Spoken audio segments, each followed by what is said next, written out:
Hey guys, ఎలా ఉన్నారు? అందరు బాగున్నారా? Welcome to Keerthi's world. ఏంటి ఇదని చూస్తున్నారా? జిల్లెడాకండి. కొంచెం పండిన ఆకు తీసుకోవాలి.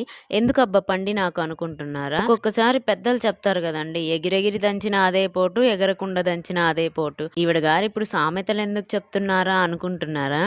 ఎంత జాగ్రత్తగా ఉన్నా కూడా కీర్తికి జలుబు చేసిందండి. సో అందుకు నశం చేస్తుంది మా అమ్మ. ఏం చెయ్యాలి అంటే, కొంచెం పండిన జిల్లెడాకు తీసుకొని వచ్చి ఒక బొట్టు ఆమ్దం ఆకు మొత్తం ఈవెన్ గా స్ప్రెడ్ చేయాలండి, ముందు వెనక. స్ప్రెడ్ చేసిన తర్వాత కట్టెల పొయ్యి సెగ గానీ లేదు గ్యాస్ పొయ్యి సెగన గానీ ఆ ఆకుకి సెగ చూపించాలి. ఎందుకు అంటే జిల్లెడ ఆకు అనేది ఆముదాన్ని పట్టుతుంది.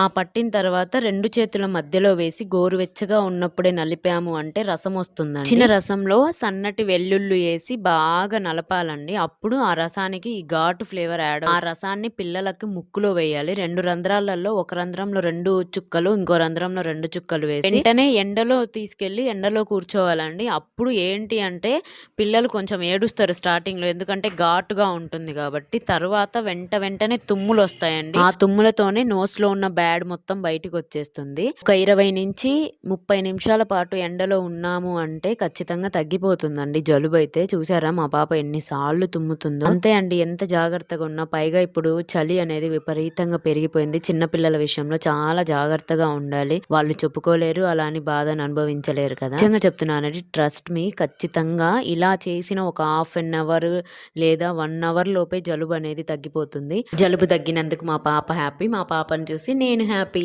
Wait for next video. Bye bye.